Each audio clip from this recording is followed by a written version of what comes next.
A história de hoje começa uma noite, aonde está tendo algum tipo de festival, pois vemos fogos de artifício, mas também temos uma mulher. Ela estava com expressão minha, sombria, e na mão dela estava a cabeça de uma pessoa. Essa mulher falava: "Como é bom quando você fica quieto assim. Você sabe o quanto eu sofri por sua causa." "Ah, é mesmo, não pode me responder." Essa mulher tinha acabado de matar seu marido, mas para que podemos entender melhor isso, vamos voltar no tempo. Isso tudo começou a partir daquele certo dia. Meu marido morreu apenas um mês depois do nosso casamento por causa da traição dele. Eu, que nem sabia de nada, fui condenado à morte sob o pretexto de um crime de associação. E com isso ela começava a correr, fugir desses caras que estavam atrás dela, parando mais na frente, pois já estava muito exausta. Então ela olhava para frente e ficava surpresa, pois viu um templo na sua frente. Com isso perguntava: "Um templo em um lugar como este?" Mas ela não pensa muito, entrava para dentro. Abrindo a porta, ela pensava que de qualquer forma, ainda bem que encontrou um lugar para se esconder. Andando pelos corredores, ela se perguntava que esse lugar tinha sido abandonado há muito tempo. Mas então ela ouviu a voz dizendo: "Revistam tudo aqui também." Ela, vendo isso, falava: "Eles chegaram aqui." Um homem, entrando num salão, falava: "A condessa está aqui."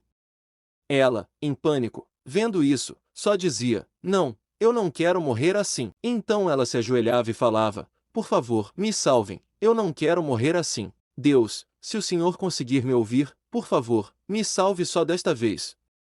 Eu não tenho um grande propósito na vida, mas também não quero um fim tão vazio, então por favor." Mas já era tarde demais. Um homem agarrava a cabeça dela, apontava a espada para o pescoço dela, e, na hora que ia dar o corte final, no momento da morte dela, tudo ao seu redor parou, como se tudo ao seu redor não existisse. Então ela ouviu a voz de alguém.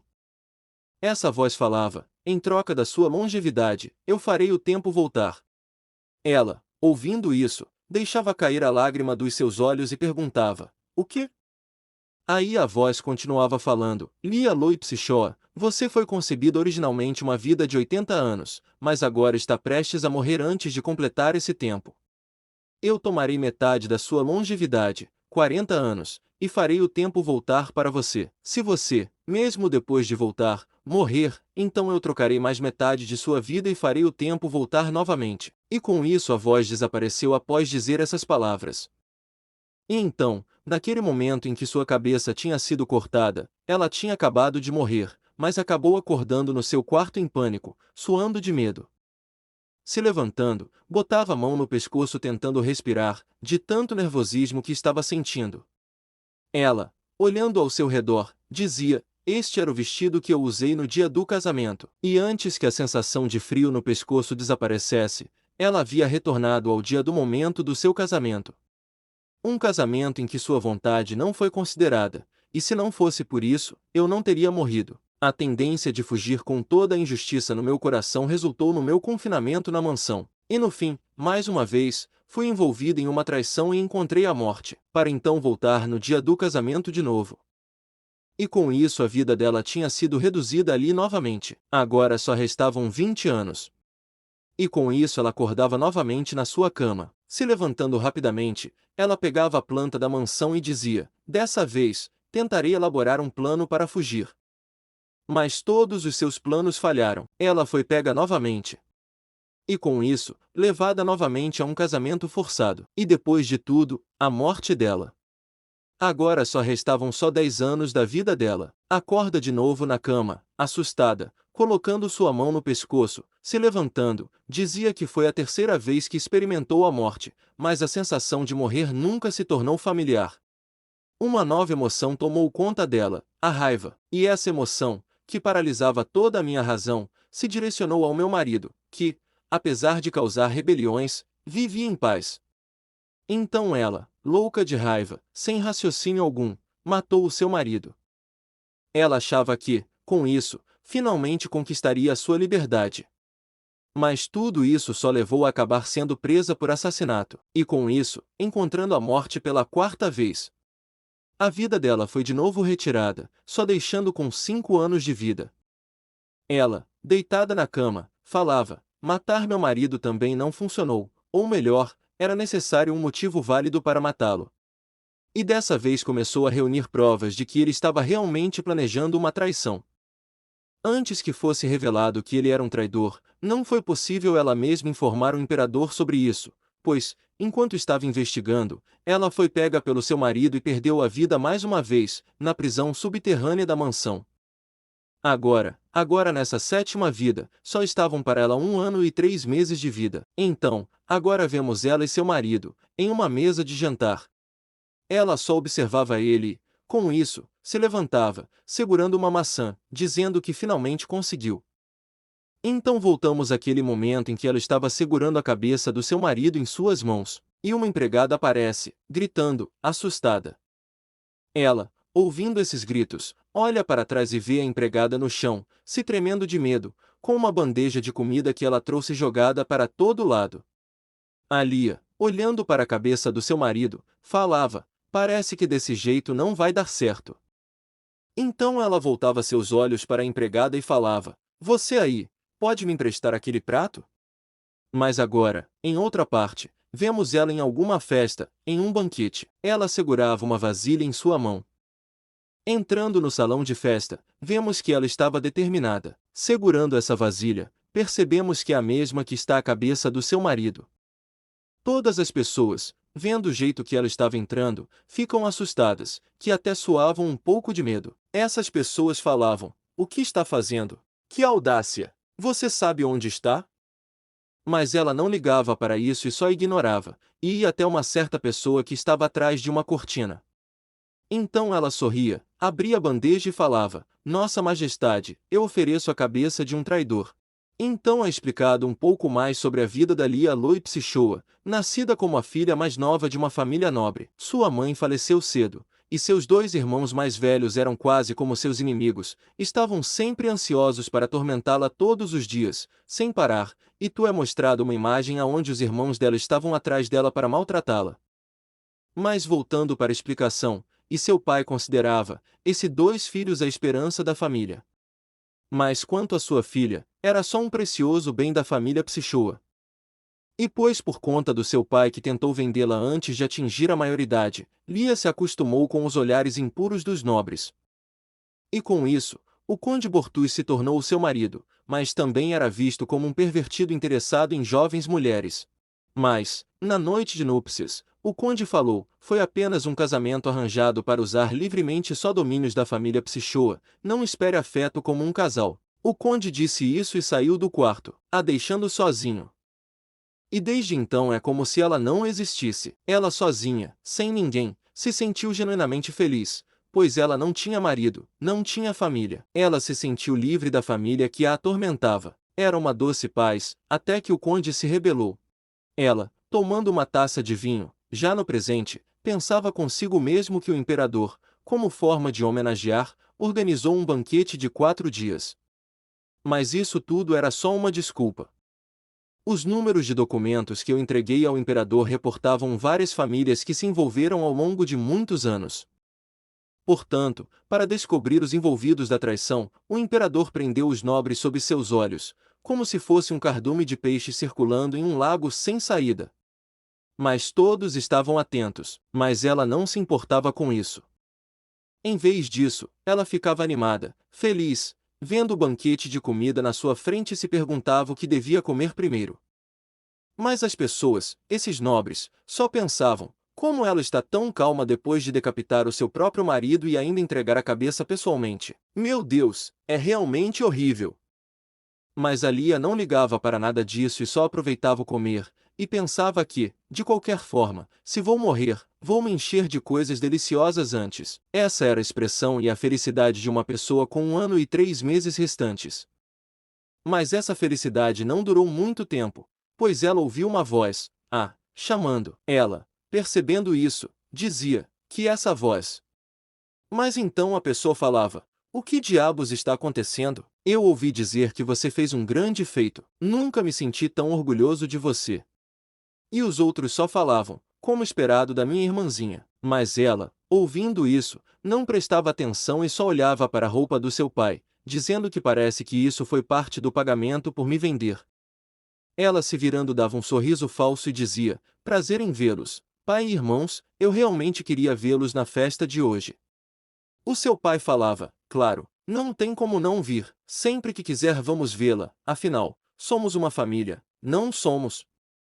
Mas ela, ouvindo tudo isso, fazia uma expressão de surpresa com ternura ao vivo. Então ela dizia: engraçado ouvir isso de quem me vendeu.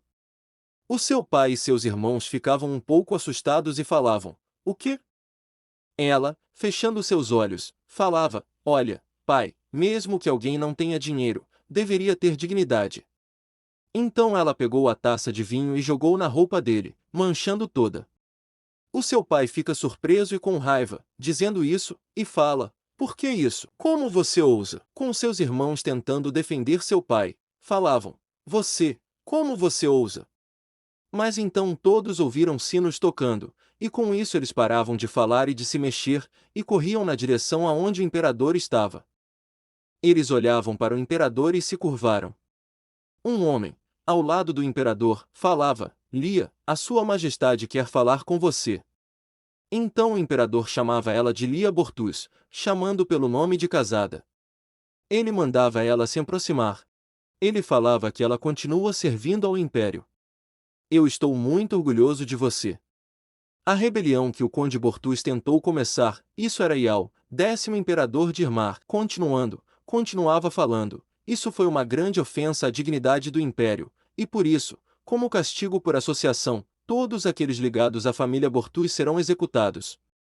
Todas as pessoas ficavam alvoroçadas ao ouvir o imperador dizendo isso, mas o imperador continuava dizendo: no entanto, você retornará à sua condição de antes do casamento e viverá como Lia Fúcia, e como forma de reconhecer seus méritos, levarei a família Fúcia ao título de condado. Agora me diga, o que deseja, Lia Fúcia? Ela, ouvindo tudo isso, sorria em direção ao imperador e falava: o que eu desejo é a minha liberdade. Então ela explicava que, no passado, foi obrigada a me casar por ordem do meu pai, mas agora quero viver e responder apenas por mim.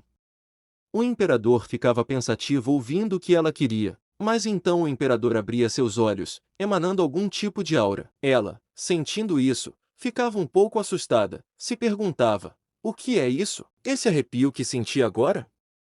Então o imperador falava: Lia Loi Fúcia, eu concedo a você o território de Bortus e a nomeio chefe da casa condal de Fúcia, e proclamo isso como decreto imperial. Ela, ouvindo isso, falava: agradeço profundamente a vossa benevolência, majestade. Então todos ouvem um barulho de porta se abrindo. Se virando, eles viam 3 homens entrando. Esses homens eram os conselheiros do imperador. Todas as pessoas ficavam tensas para esses 3, em direção ao imperador, como se fosse o seu último momento de vida. Então eles ficam de frente ao imperador. Alia, olhando para isso, falava: baseado no resultado das investigações, ninguém sabe quantas cabeças podem rolar em breve. Então aquele mesmo homem que estava ao lado do imperador falava: a vossa majestade disse que podemos prosseguir, desfrutando este banquete em paz. Mas nossa protagonista sabia que eles estavam querendo abafar tudo por enquanto. Já em outra parte, ela estava em um quarto, olhando para a vista da janela, e ouvindo uma voz chamando: Condessa. Ela se virava para ver. Delicadamente via que eram os conselheiros. Ela perguntava para eles: o que houve? Um deles falava: descobrimos uma grande quantidade de pedras mágicas no território de Bortus. Ela, ouvindo isso, ficava surpresa: então isso? Eles continuavam falando que isso estava localizado em uma área remota do território. Como ninguém havia encontrado antes, acreditamos que o conde não sabia sobre sua existência. Então ela perguntava para eles, convertendo em ouro: quanto vale? Então eles respondem: aproximadamente 3 milhões de moedas de ouro. Alia, ouvindo isso, ficava em choque e dizia que o seu valor, quando foi vendida, era de 5.000. Ela fica se tremendo de tanto dinheiro que tinha e ficava pensando: 3 milhões de moedas de ouro, sem parar. Então, depois de um tempinho, ela começa a rir alto e pensava, dizendo que era para morrer enterrada em ouro. Mas ela ainda continuava falando, dizendo que de um dia para o outro tem uma nova estátua e fiquei rica. Os conselheiros, ouvindo tudo isso, só falavam: será que ela perdeu o juízo? Mas nessa sala também tinha outros nobres. Esses nobres falavam: olha só como se exibe, sem noção nenhuma do seu lugar, você não concorda, conde? Um homem, sentado em uma cadeira, essa pessoa era o conde Abita. Então o conde se levantava e ia em direção a ela, dizendo: parece que você está bem, não é, condessa Fúcia? Alia, bebendo seu champanhe, virava e falava: conde Abita. Então ela explicava que há alguns anos ele vem expandindo seus negócios na capital, e agora lidera a maior guilda comercial do império. O Abita, se achando superior, dizia: parece que você está se divertindo, envergonhado seu marido e seu pai. Ela, sorrindo para ele, só dizia que isso era o karma, apenas punição. Um criminoso traidor, e a minha família me vendeu para esse traidor. E dizia que entendia que o senhor não tinha simpatia por ela, mas era melhor medir suas palavras na minha presença. Então ele perguntava: o que disse? Então ela, chegando mais perto dele e colocando sua mão no peito dele, dizia, sobre o que descobri enquanto reunia provas da traição. Ele, ouvindo isso, ficava assustado e espantado, e falava: sobre o que está falando? Então ela dizia que o banquete que preparei para sua vossa majestade ainda não acabou de ser servido, portanto, se não quiser morrer, feche a boca. E, a propósito, se algo acontecer comigo, os documentos restantes serão entregues à sua majestade. Você não acha que deveria tomar mais cuidado? O conde, ouvindo tudo isso que ela acabou de dizer, ficava em pânico e dizia: o quê? Então ela começava a sorrir de felicidade, segurando 2 taças de champanhe, e falava para ele: sorria, e não estrague o clima. Já em outro dia, ela disse que hoje finalmente saiu do ciclo onde sempre enfrentava a morte. A empregada penteava o cabelo dela, e ela dizia que este era um novo dia, um começo. E além disso, ela se lembrava das palavras do imperador, dizendo que concede a ela o território do Bortus, já a nomeou chefe da casa condal de Psichia, e também se lembrava das palavras dos conselheiros, e dizia algo em torno de 3 bilhões de moedas de ouro. Então ela olhava para o espelho com a expressão de quem não está acreditando e dizia que era ela, a mulher mais rica do império, e se tornará a condessa hoje. E continuava dizendo que os antigos cegos foram presos por estar envolvidos na transação, então todos precisavam ser substituídos, o que acabou sendo muito bom. Ela, com a cara um pouco séria, explicava que em meio ao ciclo de morte que se repetia, não houve uma única pessoa que me disse para fugir. Então ela lembrava que todos os empregados fugiram do local sempre, e ela sempre ficava para trás, mas já saiu disso. A empregada chamava, falou que o traje está completamente pronto. Então ela olhava para o espelho, via um lindo traje branco com joias de pérolas nele, com seu cabelo completamente liso, usando uma tiara de flores. As empregadas, vendo como bonita ela estava, elogiavam, dizendo que é realmente assim, será a mais bela de todas. E a outra falava: será que é essa a sensação de estar diante de uma deusa? Ela, ouvindo isso, se virava e agradecia por ajudarem. Então pedia para que poderiam deixá-la sós por um momento. As empregadas, ouvindo isso, ficavam um pouco confusas, mas concordavam. Então, depois que elas saem, Alia dava um tapa com toda a sua força na sua bochecha e dizia: isso não é um sonho. Então, já no Palácio Imperial, ela andava pelos corredores, deslumbrantemente, toda elegante, mas percebia que os outros nobres estavam focando sobre ela, dizendo: quem é essa pessoa? É de fato ela, a mina de pedras mágicas. Ela, ouvindo isso, só ficava quieta, em silêncio. Mas então um homem aparece na sua frente a chamando de Condessa Lia Psichia. Esse homem que falava era o príncipe herdeiro Rudolf von Irmark. Então ela se curvava para mostrar respeito, falando: saúdo, príncipe herdeiro. Então ela explicava que, ao contrário do atual imperador, que raramente se mostra, o príncipe herdeiro interage diretamente com os nobres, consolidando sua posição como o próximo imperador. No entanto, tem uma falha em sua personalidade. O príncipe, olhando para ela, dizia que as forças que cobiçam as pedras mágicas certamente irão ameaçar a condessa. A família imperial poderia protegê-los, então que tal confiar a mim, a nós? Mas ela, já preparada para isso, só fechava os olhos e pensava que isso é um pouco flexível e muito ambicioso. Abrindo seus olhos, seriamente, lhe agradeço sua preocupação falsa, Alteza, mas eu mesma vou cuidar disso. O príncipe só dava um sorrisinho e dizia, você mesma vai cuidar disso? Então ela responde, sendo que entre as virtudes de um governante está a paciência, não é? No momento certo, sumirei de sua presença, então aguarde, Vossa Alteza. O príncipe, em choque, ouvindo isso, perguntava, o quê? Mas ela só falava, com licença. Então os dois começavam a se afastar. Então é mostrado que o príncipe ficou atônito, ficou sem nenhuma palavra. E ela, pensando consigo mesma, se perguntava se isso não seria passível de execução, insultar a família imperial. Depois de alguns minutos, ela colocava a mão no cabelo, alisando, dizendo, bem, nesse caso, basta cortar minha cabeça novamente. Mas já em outra, na sala de baile, ela estava lá, se destacando com seu lindo vestido branco, até que houve alguém a chamando. Ela se virava para olhar, via que era seu pai e seus irmãos a chamando.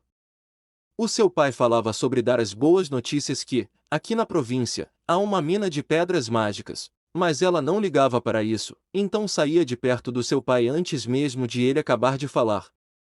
Ela só pensava como ele consegue ser sempre tão insistente.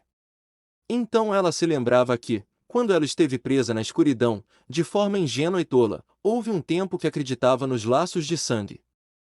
Ela, se agarrando à grade da prisão, se perguntava, será que alguém virá me resgatar? Perguntando se vinha hoje, ou talvez amanhã, ou quem sabe depois de amanhã. Mas essa ínfima esperança e expectativa só me afundaram ainda mais no lamaçal. Mas isso agora não passa de um sentimento insignificante que não deixou rastro algum. Então ela andava para onde o imperador estava, atrás de uma cortina preta. Então o imperador a chamava, e ela rapidamente se curvava para ele. O imperador parabenizava ela pelo nascimento da nova condessa do Império Irmark. E com isso, um homem vinha até ela, segurando uma caixa em cima de uma almofada. Abrindo, tinha um grande anel com uma pedra preciosa. Ela dizia que era o selo. Ela colocava isso na sua mão e pensava que isso era diferente do seu pai, pois tinha uma marca única. O imperador ainda falava, tenho certeza que você será de grande ajuda para o império. E ela respondia, obrigado, Vossa Majestade, se curvando para ele. Mas então os dois começavam a se encarar, ela, olhando para ele, atrás da cortina, e ele olhando para ela, atrás da cortina. Até que, do nada, ela sente algo, uma sensação estranha. Ele encarava ela fixamente. Ela, percebendo essa sensação, sentia ser o mesmo olhar de antes, e se perguntava por que está tão próximo assim. Até que ele agarrava ela pela mão e a puxa para dentro. Lá dentro, ela ficava surpresa, vendo o imperador bem na sua frente. O imperador, emanando uma aura sombria, dizia, você se encontrou com um deus, não foi? Mas ela, ouvindo isso, fingia surpresa e perguntava, o que disse? Ele falava, essa energia que emana de você, sem dúvida, isso é claramente. Então ele começa a arrochar a mão dela com mais força, até ela não aguentar. O imperador lança um sorriso sinistro e dizia, fique ao meu lado até eu ter certeza, preciso mantê-la ao meu lado. Mas ela, ouvindo isso, se perguntava em seus próprios pensamentos, o que acabei de ouvir? Será que ele quer me tornar uma concubina? Quando foi mesmo que, sob a acusação de crime de associação, mandou-me matar? Então ela agarrava a mão dele e falava, Vossa Majestade, com todo respeito, prefiro alguém mais jovem. Então sorria para ele. Mas ele, ouvindo, colocava sua mão no rosto e começava a rir como um psicopata, e dizia, você tem audácia, intrigante condessa, observar você vai ser interessante. Agora, já em outra parte, ela estava no seu território, nas suas terras, sentada em uma mesa com uma fatia de bolo. Mas ela estava muito pensativa, pois pensava nas palavras do imperador, encontrou um Deus, essa energia emana de você. Ela limpava fácil a sua mão, só pensava, ele certamente mencionou um Deus, a energia que sinto vindo dele está relacionada ao Deus. Esse Deus que me salvou, levando metade da minha vida em troca.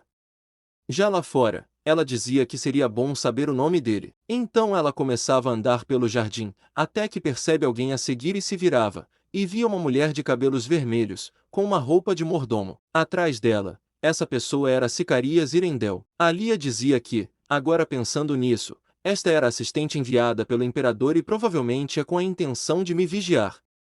Então ela a chamava de assistente. A Sicarias falava que sim, Vossa Excelência.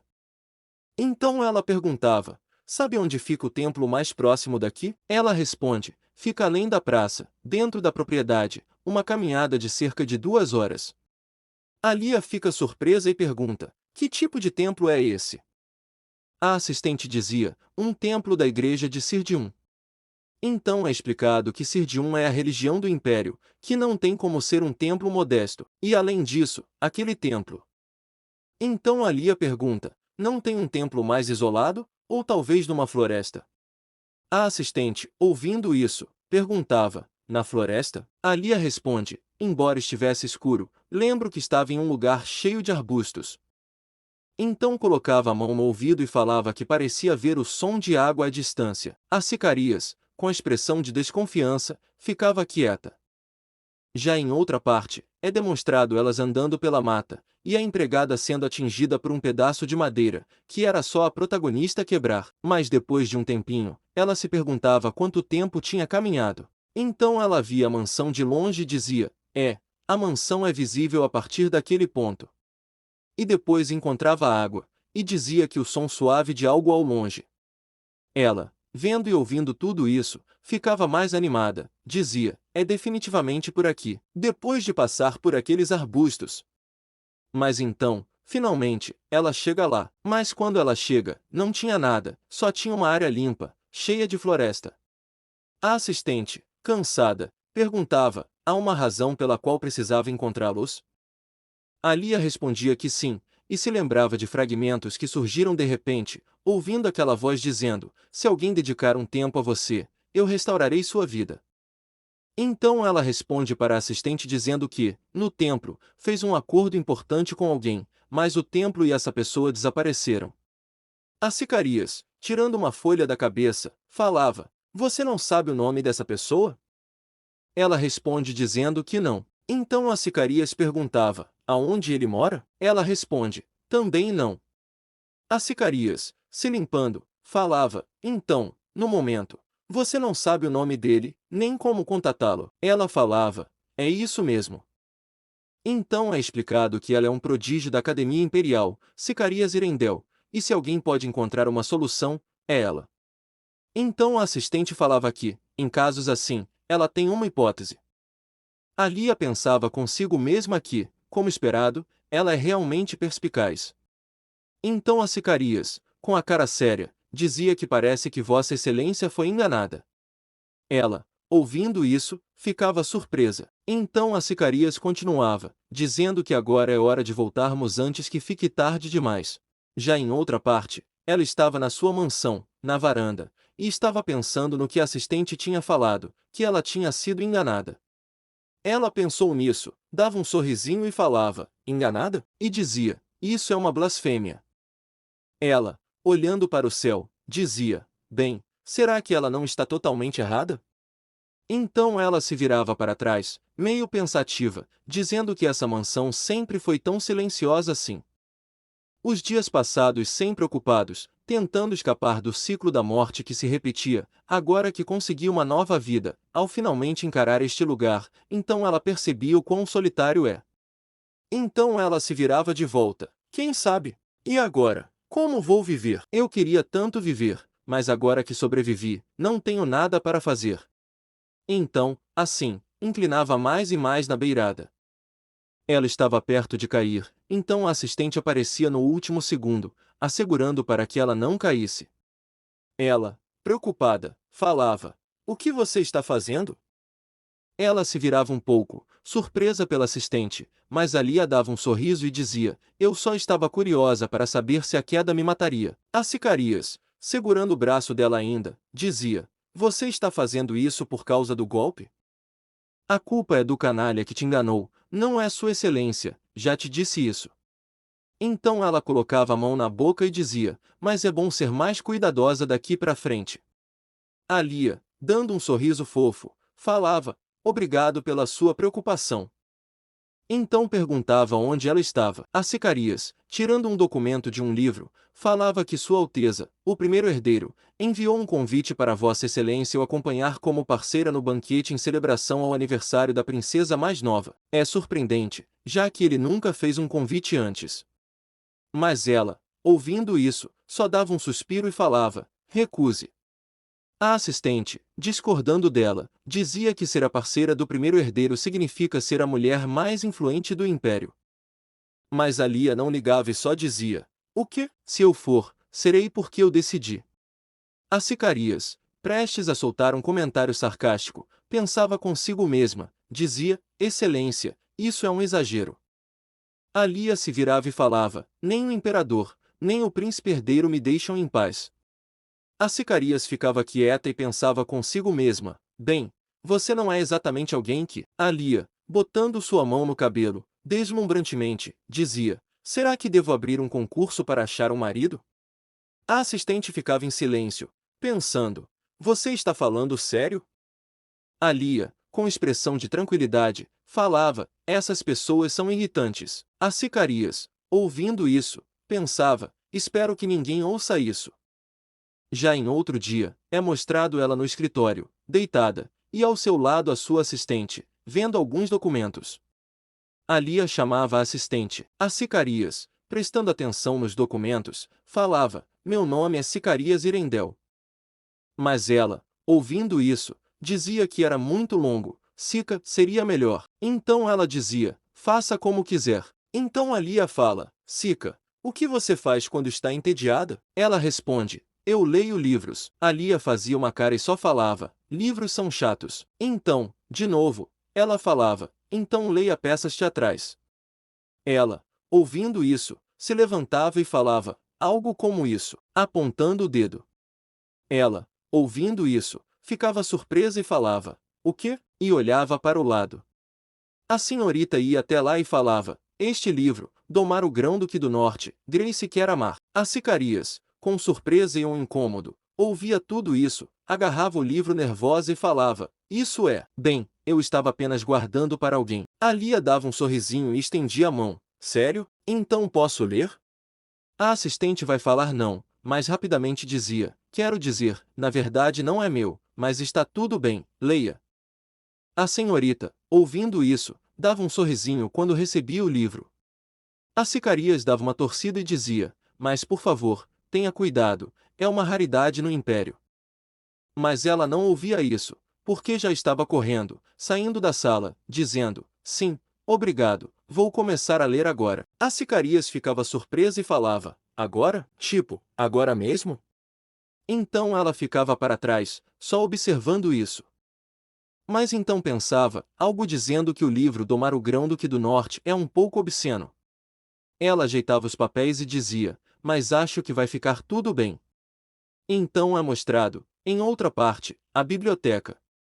Ela estava lá, lendo o livro em voz alta, dizendo: a cada vez que o corpo do grão-duque tremia, um sino pendurado em seu pescoço emitia um som claro. Ela, lendo isso, ficava com uma expressão de choque misterioso, com nervosismo, constrangimento, tudo em um só, e ainda dizia: então é disso que o Sica gosta? Então ela ficava lendo o livro e dizia que era muito interessante. Então uma noite passou. Já no outro dia, a assistente a chamava. Então ali olhava para frente e via, e perguntava: o que foi? A Sicarias fazia uma pergunta, dizendo: por acaso você passou o tempo todo lendo esse livro? Então ela olhava para a janela e pensava: a última vez que eu olhei, estava escuro. Alia, abaixando a cabeça, dizia: de qualquer forma, Sica, decidi algo que eu quero fazer. A Sica pergunta: do que está falando? Então ela batia a mão na mesa e dizia, para resumir em poucas palavras: quero alguém que me deseje e anseie sem limites, ao ponto de arriscar sua própria vida. A Sicarias falava: é impressão minha ou o exemplo visual parece um tanto peculiar? Alia dava um sorriso e dizia: amor, quero me apaixonar. A assistente, ouvindo isso, ficava em choque e pensava consigo mesma que não deveria ter emprestado o livro. Alguns dias depois, um edital foi afixado no condado de Psichia. A condessa Lia Psichi abriu oficialmente uma seleção para seu futuro marido. Requisitos: alguém que saiba amar. Condições: preferência para solteiros com até 32 anos.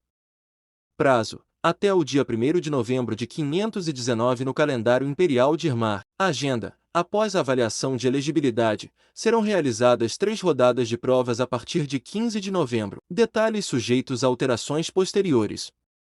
O prêmio é de 1.000.000 de moedas de ouro. Mas já em alguns dias, vemos uma multidão de pessoas, ou melhor, os homens, para ver nossa protagonista. Ela ficava surpresa com essa quantidade de pessoas, junto com sua assistente. A Sika batia a mão na testa e gritava: "Você está em seu juízo perfeito? Como você ousa oferecer um prêmio de 1 milhão de moedas de ouro para um concurso tão absurdo?" A Sika estava tão exaltada, pois tinha acabado de ver o anúncio no caminho para o local que ela estava. A Lia falava: "Não trate meus sentimentos como algo sem sentido." Então ela levantava e apontava para a janela, dizia: "Além disso, olha quantas pessoas querem se casar comigo." A fila de espera de candidatos atravessando a rua. A Sika dizia: "Eles só querem casar por causa do prêmio." Ela, ouvindo isso, falava: "Que cruel." E pergunta: "E você? Por que veio até aqui, Sika?" "Foi curiosidade. Você quer conhecer os candidatos?" Ela, bebendo chá, respondia: "De forma alguma, só vim porque estava com receio que você pudesse fazer alguma besteira." Então ela dava um suspiro e falava: "Qual será a primeira prova?" Então ela dava um sorriso e dizia: "Competição de esgrima. Para ser meu marido, ele precisa ser forte. Primeiro vou avaliar as habilidades com a espada, e depois vou fazer uma prova de literatura para avaliar a sensibilidade deles." Ela colocava a mão no peito e estendia a outra, e falava: "Precisa ter um coração disposto a oferecer qualquer coisa por mim." Mas então eles são interrompidos, uma pessoa gritando, falando: "Já chega!" Então elas se viram para olhar e veem um homem de cabelos loiros reclamando. O funcionário da loja falava: "É sério, hoje estou sem ingredientes." Mas o loiro ainda gritava, falando: "Seu miserável, sabe com quem está falando?" Então o loiro apontava para o homem que estava ao seu lado e dizia que essa pessoa será o conde de Psichia. As duas senhoritas, ouvindo isso, ficam atônitas, surpresas, processando a informação. Ali apontava para ela mesma e dizia: "Eu sou a condessa, não pode haver duas." "Porque ele disse que vai se tornar o conde." A Sika falava: "Normalmente os chefes das famílias são homens. Eu acho que ele acha que receberá o título se casar com você."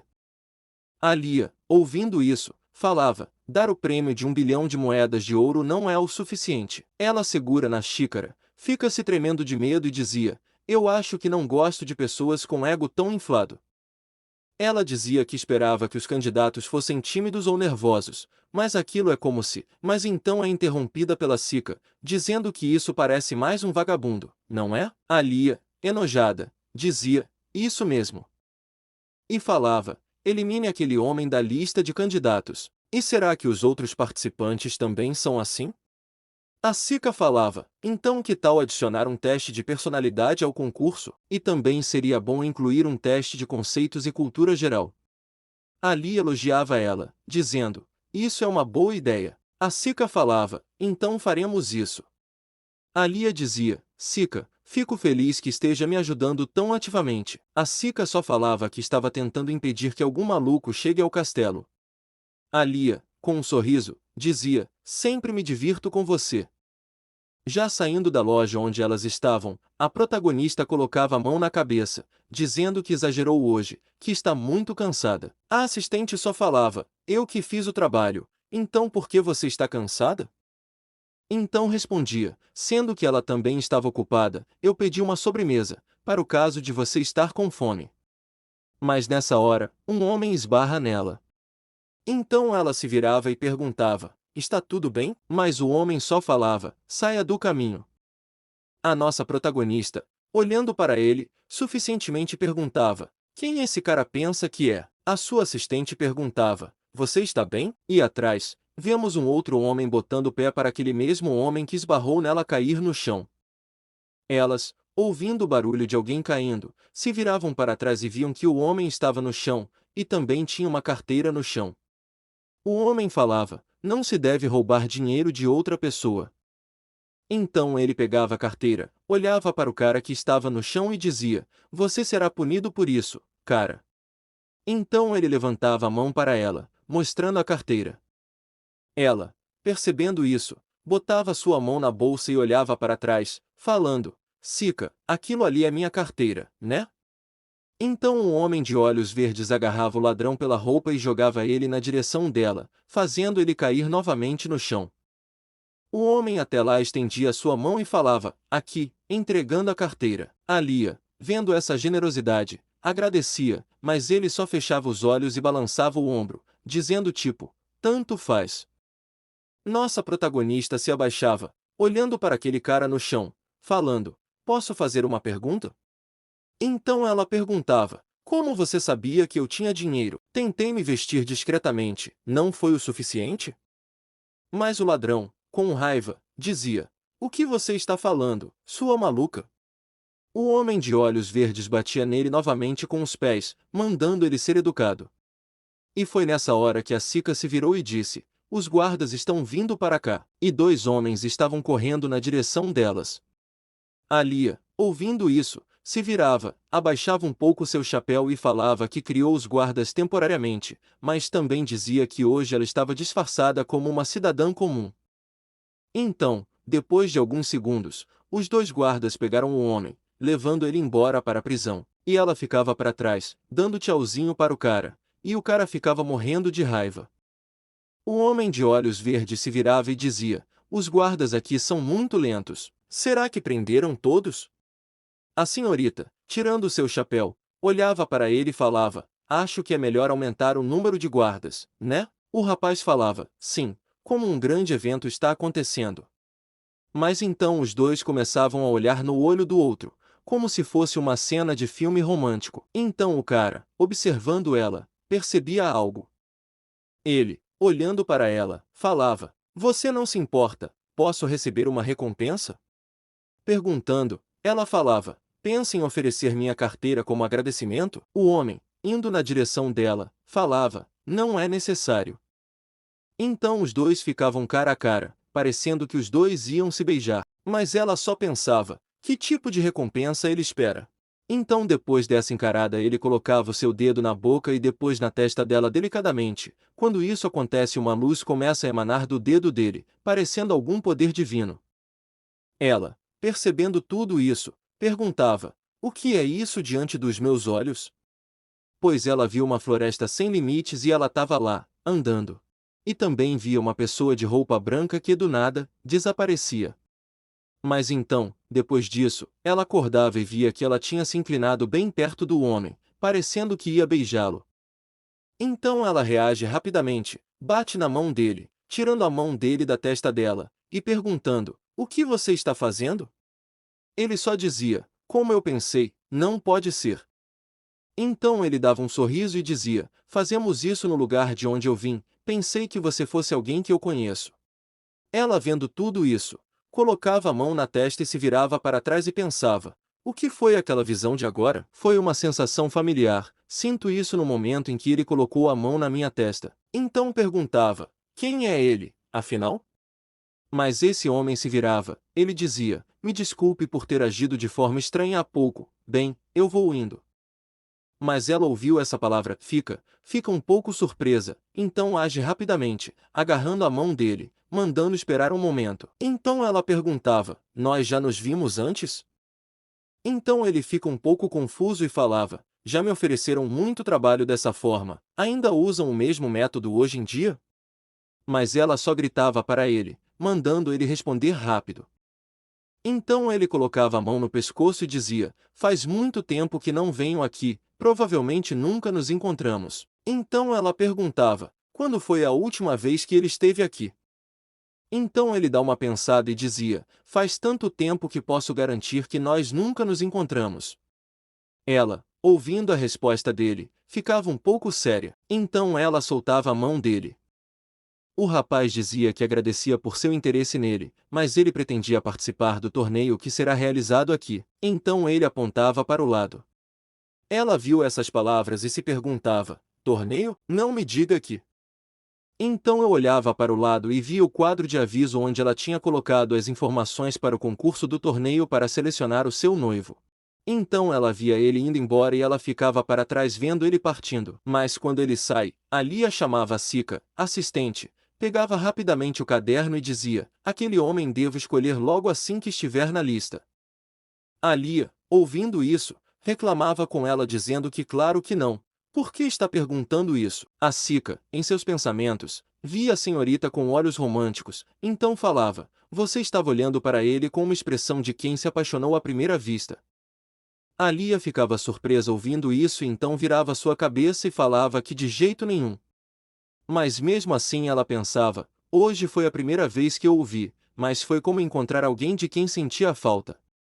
Me dizia que isso era estranho, essa sensação de palpitação, isso não é sentimento de amor. Então ela falava para Sica, dizendo que não precisava dar nenhuma pontuação extra para ele, apenas investigue mais sobre este homem para mim. Então ela responde dizendo que sim, Condessa. Então ela pegava o seu livro e escrevia que o homem de cabelos pretos e olhos verdes. Mas a Condessa ainda dizia: também faça um anúncio de recrutamento para a Ordem de Cavaleiros na propriedade e o salário é de 40 moedas de ouro por mês. A Sica, ouvindo essa última frase, quando ela anotava no caderno, ficava em choque e muito surpresa. Então ela falava: Condessa, os cavaleiros comuns recebem 20 moedas de ouro por mês. A Condessa falava que sim, eu sei disso. A Sica, para ter uma certeza, perguntava: a Condessa sabe mesmo? A Lia, ouvindo essa fala, botava a mão no queixo e pensava. Depois de alguns minutos, mandava dizer a eles: trabalhem 2 vezes mais, dando um sorrisinho. Então perguntava: que tal? A Sica, ouvindo isso, ficava mais surpresa e pensava que ela era como um anjo jogando dinheiro para todo lado. Será que ela tá falando sério? Mas já saindo disso, ela voltava para sua mansão. Lá dentro, ela estava no escritório, pensando que para formar uma ordem de cavaleiros por conta própria é contra as leis do Império. No entanto, se nomear um cavaleiro enviado pela família imperial como um capitão de ordem, pode montar uma ordem por conta própria. Então ela dava um suspiro e dizia que essa desgraça da família imperial, nunca gostei de nenhum deles. Mas então ela ouve uma batida na porta e mandava a pessoa entrar. Quem entrava era a secretária, dizendo que, conforme ordenado, publiquei um anúncio de recrutamento na propriedade. A Lia só respondia: que bom trabalho. Mas a secretária dizia que também os cavaleiros enviados pela capital chegaram. Ela, ouvindo isso, perguntava: já? E quem é? Rapidamente ela respondia, dizendo que era Locan de Pendelium, o segundo filho da família do Marquês de Pendelium. Ele é o mais jovem a passar no exame de cavaleiros e também venceu o torneio de esgrima realizado na capital e recebeu uma espada de Sua Majestade. Além disso, era o capitão da Segunda Ordem dos Cavaleiros Imperiais, mas foi recentemente destituído e enviado para cá. Ela, ouvindo tudo isso, botava a mão no queixo e perguntava: o que aconteceu? A Sica respondia dizendo que no último encontro do Conde Bortus antes da sua morte foi com o Marquês de Pendelium na capital. Embora não tenha encontrado as provas de conspiração, a Lia, ouvindo a Sica, pensava que o Marquês não participou da rebelião, mas por ter encontrado Bortus, o filho dele foi destituído do cargo de capitão da ordem. Então a Lia dizia para Sica: mande-o entrar. Ela responde: sim, Condessa. Então, depois de alguns minutinhos, ele entrava e a senhorita dizia que era uma honra conhecê-lo. Mas ele não ligava para isso, pois ele estava morrendo de raiva, que até amassava os papéis que estavam em sua mão. Ali ainda falava que era um prazer, Sr. Sir Locan de Pendelium. Então é mostrado um pouco ele, um homem de cabelo branco, olhos azuis, enfardado com uma roupa preta, todo elegante.